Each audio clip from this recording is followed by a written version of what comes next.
Mga guys, so punta kami ngayon guys sa baboy, sa bagong naming idik guys na dalawa. Doon kami at kasama ko guys yung anak ko. Punta kami doon.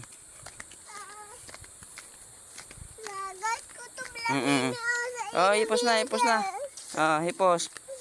Hindi magibe. Hipos na. Hipos na, hipos. Ano? Yan o.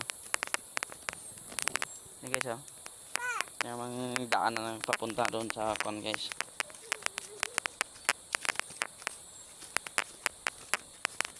So papakain muna ako. Tapos papakain. So alas asad o inasad. So, kasama ko guys yung anak ko guys. Ano?